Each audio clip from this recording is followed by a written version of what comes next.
ndipite kalalike utenga, ndipite kalalike utenga, ndipite kalalike utenga, ine walalikira utenga, mulungu wandituma kalalike utenga, mulungu wandituma kalalike utenga, mulungu wandituma kalalike utenga, ine walalikira utenga, ine ndine wolalika utenga, ine ndine wolalika utenga, ine ndine wolalika utenga, ine walalikira utenga, ndipite ndikalalike utenga,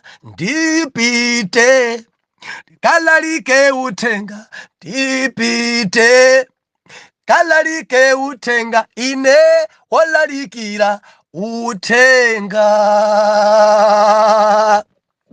Ndiulandireni okondedwa omvera konse kumene muli, Heneleke Ichale mtumiki wanu believer, lero pa 21 Juni 2024, ulendo sabutopiki kudzibala magembu mwanambo. Fire, fire, fire, fire, fire, fire, fire. Believer, lero tili kuchiwawa lero. Ndipite kuchiwawa dera lija la Ngabo, mudzi mwa Finis, malire mweni ndi Mozambiki. Kubwera anthu ambiri. Ndimati ndikumemeni nonse amene muli malire Mozambiki, ino amene mwazungulira dera limeneli, kuntamba khokho uku, kumagomero Beka, Mozambiki chakuchesteka uko, kwa Thabwa uko, kwa Thendo. Haleluya. Bwanji tikubane kumene kumaso ndi maso papapa. Omvera, mudzi tikupitawo ndikumene ine ndakulirako. Mulungu adandiyitana ndili konko.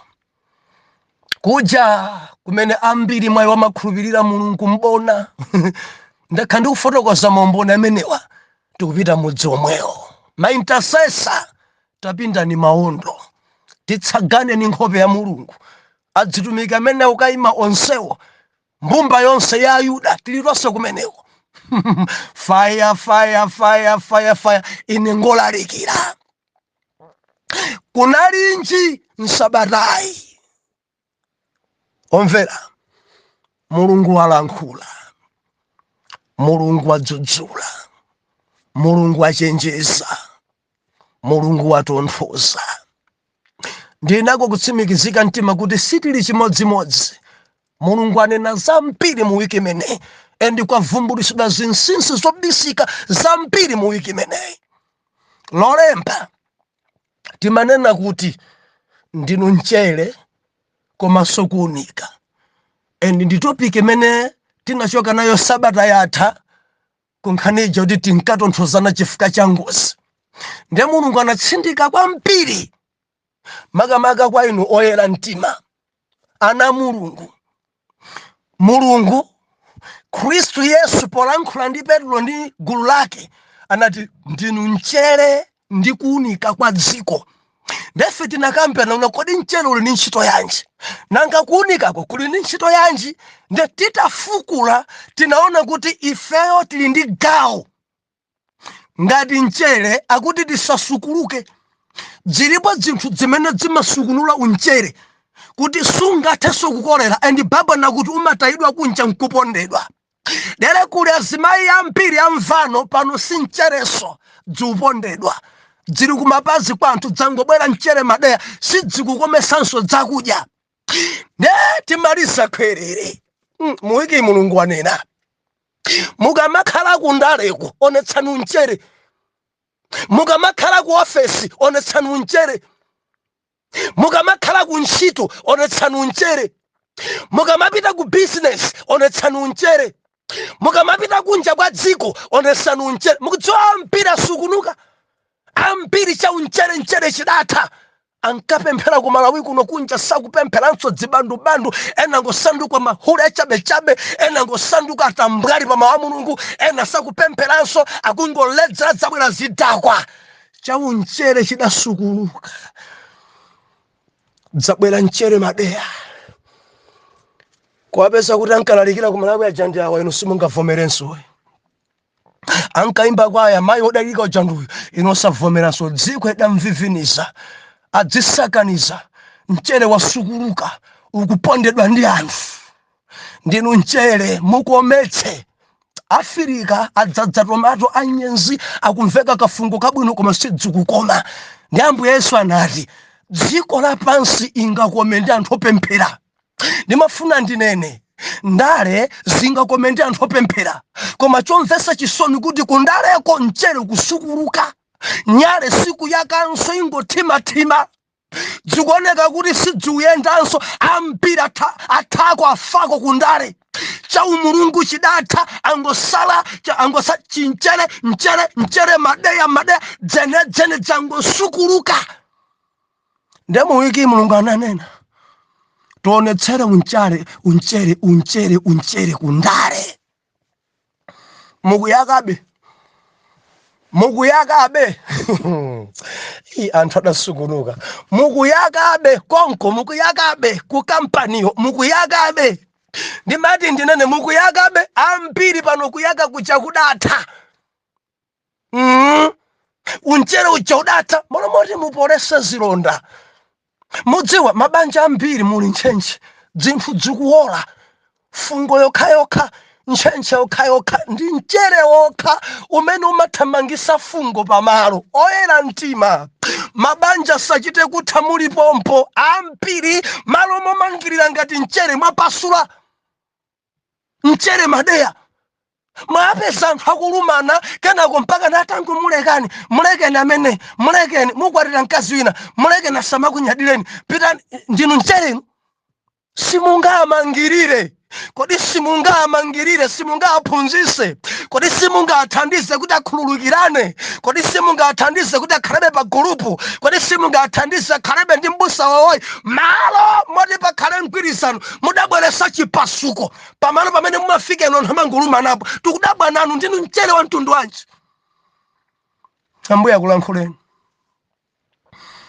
Ku business iko mudziwalako, mudziwa kwadzadza nyale koma zakoloboli, nyale zachitini zongochita kubola zija. Nyale zadzadza nyale zimenezi sichichedwa kuthima, chimangoyaka nyumba moka. Tsiku lopemphera ndi baba riya mandorobo repepepepepepe pa pasabara. Mpezeni lachiwiri chidakwa chenicheni, hule wa chabechabe, mene avalira koloboyi. Sachedwa kuvula koloboyi. Akangodola pomwepo kusita nkhulupirira Mulungu koloboyi. Asakhale maluzi koloboyi. Chikhristu chanji chokhala ndi mphamvu kakhala ndi kasi. Ndi chikhristu cha mtundu wanji choti samakumane ni mavuto. Kavuto kang'ono wathima kalekale, kamphepo kang'ono wathima kalekale. Suchedwa kukhumudwa, suchedwa kunyanyala, suchedwa kupsa mtima. Ndiwe munthu wa mtundu wanji. Mipingo ingati imene waitha, magulupu angati amene wachoka. Kanzimu ka koloboyi kakuyenda kwa mpiri mipingo. Kanzimu ka koloboyi, kanzimu koipa, kanzimu konyasi kumangotima. Chikhristu cha tsiku lopemphera ndi ukoloboyi. Mulungu analankhula msabata imene. Ena ndi nyale zatochi. Kumangounikira ena iwo ali kundima. Zimene amaphunzitsa sayenda mmene moyo. Amaimba nyimbo zabwino kwa mpiri koma sayenda mu nyimbo zoya. Tochi. Kumangowalira anthu ena. Ati sunga chiyero, ati iniyo ndinu osunga chiyero. Ati dzilemekeza mabanja, banjanu mukilemekeza. Mukilemekeza banjanu. tidzipereka zazikhumi, ino zazikhumi mapereka. Mukudziwa kwa dzadza watochi ambiri ophunzitsa zopereka komesa mapereka chitochi. Onena sa chikondi chikondi alibe tochi. Ambuye Yesu anati muunikire. Mudziwa kudziko kuno kuli mdima ino. Anthu akuponda zosaponda, anthu akugwa mbuna, ena kulumidwa ndi njoka chifukwa cha mdima, ena nyumba mwawo akuponda mbale zawo chifukwa cha mdima. Nawo Ambuye Yesu akuti inu ndiye kuunika kwa dziko. Anthu asagwe mbuna, anthu asaononge zinthu zawo. Ife ndife kuunika, tuunikire ku dzikoli. Ende atipoona ntchito zathu zabwino anthu alemekeze Tate wakumwamba. Bilifani mati ndinene yakabe. Olo uli mmaluzi yakabe ngakhale banja ulibe, yakabe ngakhale ntchito sadakulembe, yakabe ngakhale ukudwala, ngakhale kudusa munyengo zophwapwalezeka. Yesu akuti ndiwe kuunika komanso mchere. Tikhale ife ngati nyale ya galasi.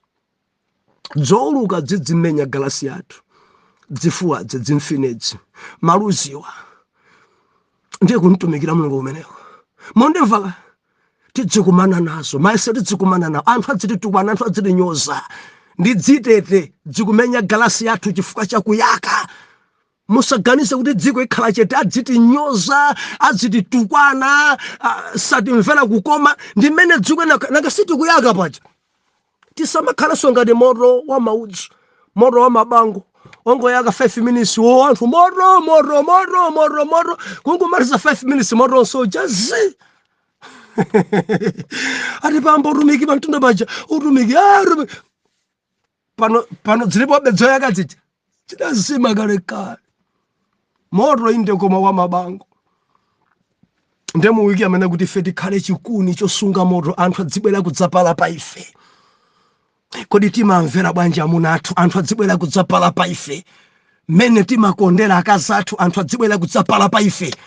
Kusala kudya ndi kupemphera pa intercession, anthu adzibwera kudzapala pa ife. Changu pa ntchito ya Mulungu, anthu adzibwera kudzapala pa ife. Kutumikira Yesu ndi chuma chathu, anthu adzibwera kuyakabe. Osazima. Shawa zilipo dzimashawa zikoma tidziyakabe, moto dzikhabe pa ife. Anthu adzibwera kudzapala, adzipala pa ife choonadi, kulimba mtima adzonera pa ife, kupirira adzonera pa ife mabiriva. Ndife mchere komanso kuunika kwa dziko. Mundimva, musamanene ngati anthu osapemphera. Ndinu mchere, ndinu kuunika kwa dziko. Musasuulukenso, ende musamathime. Mulungu atilankhula. Kunalinji msabatayi lachiwiri timanena kuti kusemphanitsa. Dzambiri dzupyerera, dzambiri dzapya, dzambiri dzasokonekera chifukwa cha kusemphanitsa. Ndikunena ndi wina adasemphanitsa, malo mogonana ndi mkazi wake adakagonana ndi mkazi wa mwini kusemphanitsa. Zotsatira zake chibanja chikufuka, chibanja chikupya, zilikuwa zasokonekera. Asemphanitsa, adatenga waya wa ku positive kumwika ku negative. Zotsatira chibanja chija chamba kuyaka why? Semphanitsa. Akazi mwena kunyanja ndi anu amene sikusemphanitsa wena. Amene mwagonana nawo wiki yapitayi ndi amuna anu, ndi akazi anu. Sikusemphanitsa wena. Muganiza kuti ziyenda zimapya. Chimo iliyonse imene mungachite ili ndi chotsatira chake. Endi chotsatira chimawawa kwambiri, uchimo umakoma pochita. Koma chotsatiracho chimawawa. Mukamfunse David. Chotsatira cha chimo chimapweteka. Endi dziyaka, dzipyerera. Timanena kuti ukasemphanitsa zimene unkafuna kuchita sumachitayi. Kusemphanitsa. Ndikunena ndi angati amene kundivomereza abusa ndasemphanitsa. Ambiri asemphanitsa.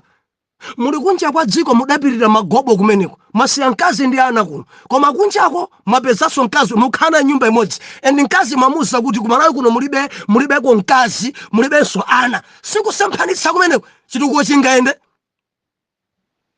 Mudagula malo, foundation mudamanga.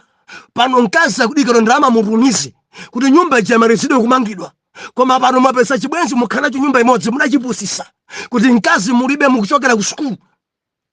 kusemphanitsa kumeneku nyumba chitukuko kuno chiyenda ndimati ndilize phelele kusemphanitsa kulikonse kumaononga tsogolo mukangosemphanitsa siziyenda mukangosemphanitsa maononga zinthu zipya mondimva mwana mulungu musasemphanitse onetsetsani chitani molondola ndicho linga chakuti zinthu zanu zisaonongeke ambiri asemphanitsa adaotcha zoyimbira zawo adaotcha TV yawo adaotcha utumiki wawo adaotcha tsogolo yawo adaotcha kuononga sukulu chifukwa cha kusemphanitsa adagonana ndi mnyamata mimba ili phwi adasemphanitsa sukulu adamthamangisa wayi kusemphanitsa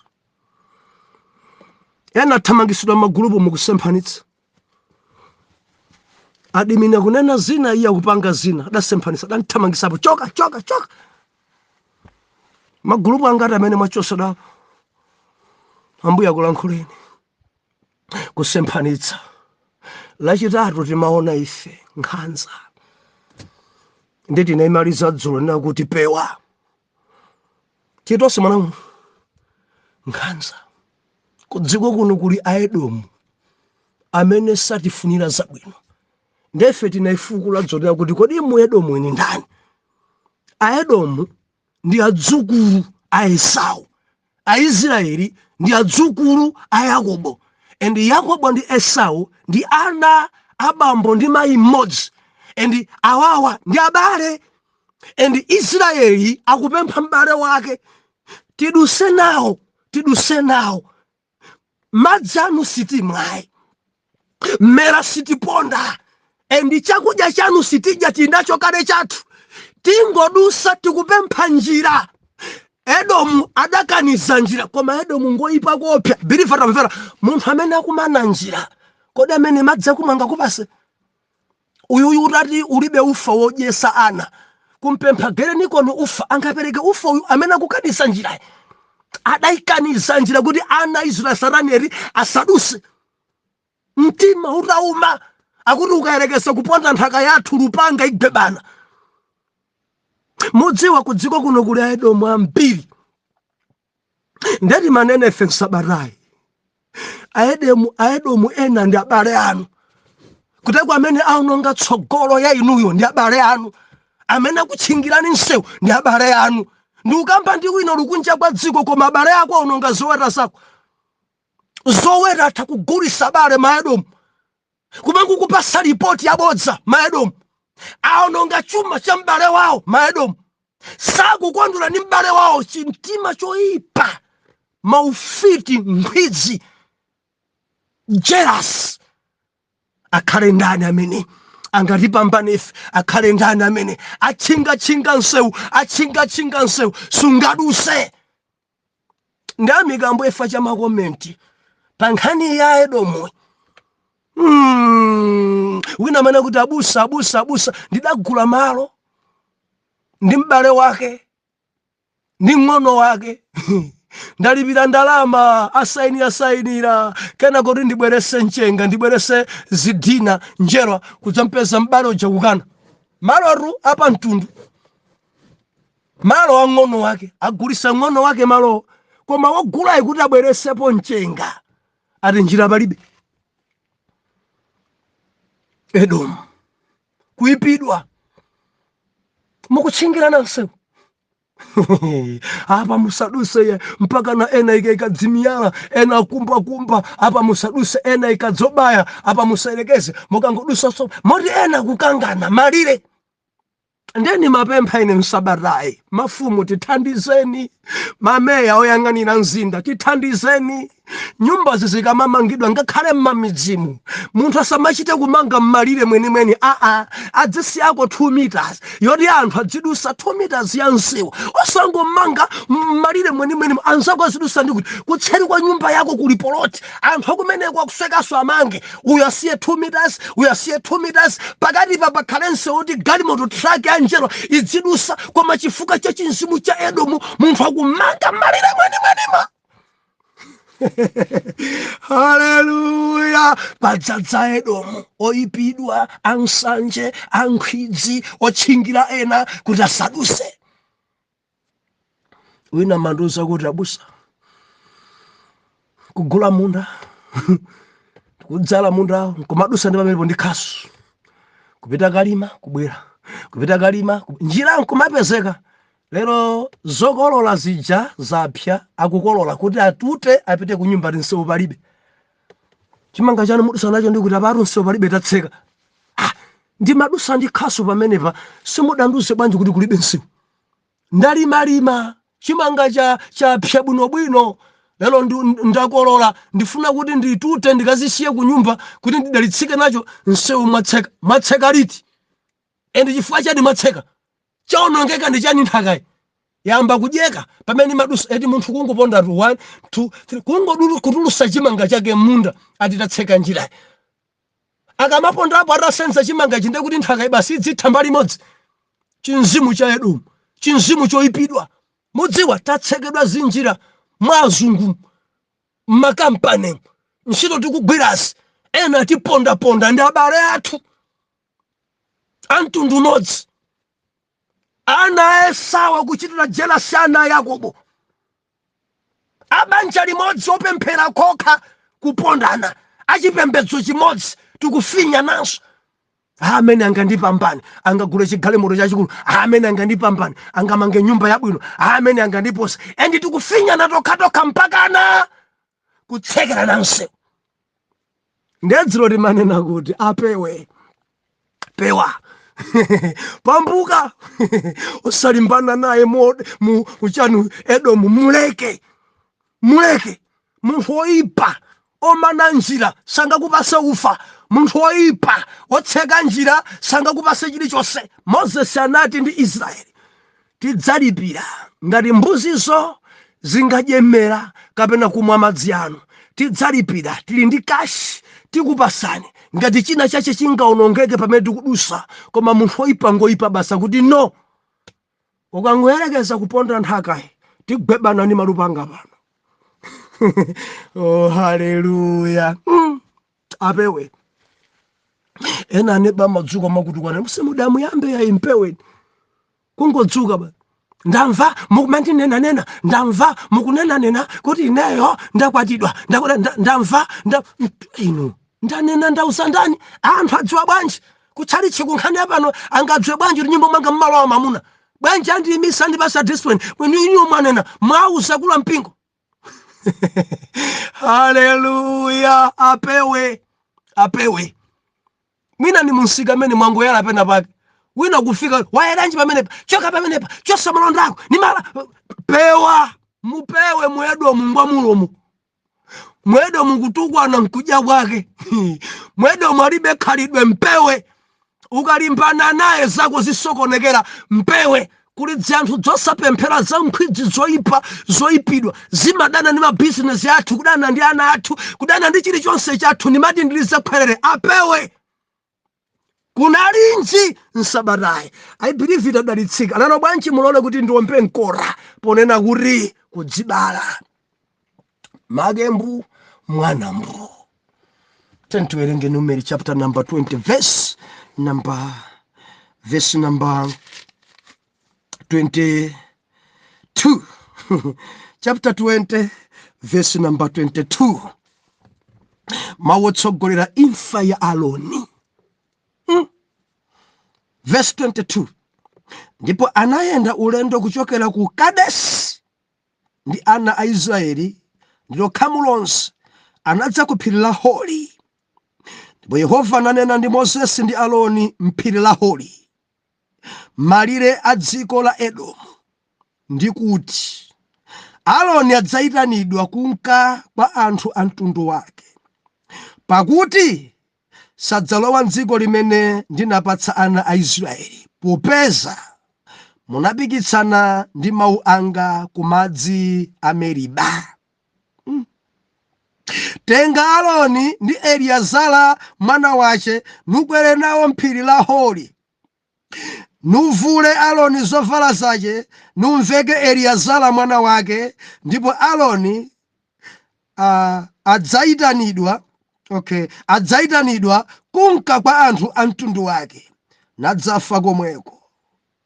Pamenepo Moses anachita monga adamuuza, ndipo adakwera mphiri la Hori pamodzi pamaso pa khamu lonse. Ndipo Moses anavula Aaroni zovala zake, naveka Eliazara mwana wake. Ndipo Aaroni adafa pomwepo pamwamba pa phiri. Pamenepo Moses ndi Eliazara anatsika mphirimo. Pamenepo khamu lonse linaona kuti Aaroni adamulira Aaroni masiku 30 days. Ndiyo mbumba yonse ya Israeli. Tipemphere.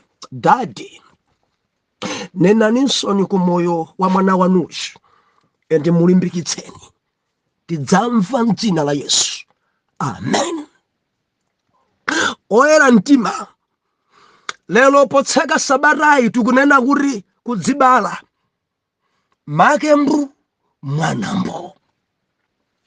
Aaroni according ndi passage, masiku wache okhala pa dziko atha. Chichewa chomveka, Aaroni wamwalira. Bible ikukamba chifukwa chimene Mulungu adamtengera msanga sadachite molondola ndi Moses chifukwa cha kumenya thanthwe. Adamenya thanthwe kwawiri chimene Mulungu chidamuyipira. Biliva lero sindili kumeneko, koma chimene chikundidalitsa ndi munsimu. Mulungu akumuuza Moses, Aaroni aitanidwa kuti akakhale ndi mtundu wake chichewa chinamwalira amene. Koma chimene nditi ndichite, untenge Eliazara mwana wa Aaroni ukwere naye mphiri.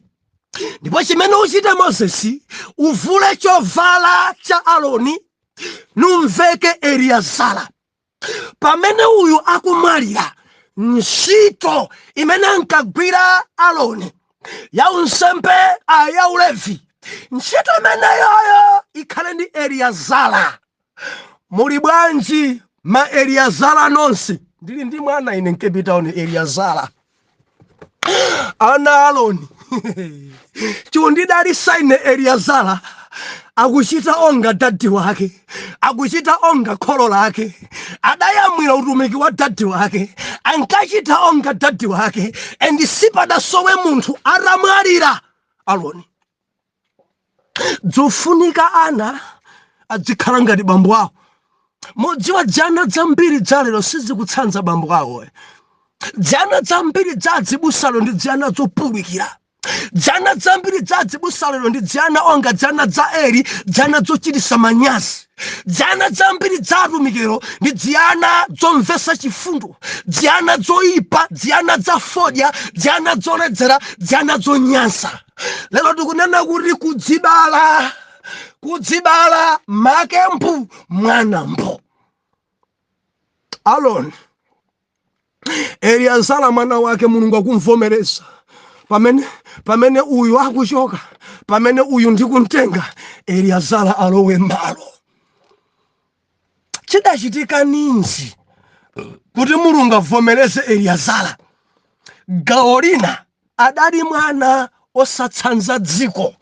Ndimati ndilize kwerere, ananu musaitsanze dziko. Tatsanzani bambo wanu. Khalani ngati bambo wanu opemphera. Khalani ngati bambo wanu machitidwe. Dzichepeseni ngati bambo wanu ndi cholinga chakuti mudzatenge malo a atate wanu. Ndili nkagulupo kena ndimakatcha kuti kudzibala. Ndilize kwerere. Khalani ngati atate wanu. Khalani odzichepesa matukutuku iya. Khalani achangu pakuchita zinthu.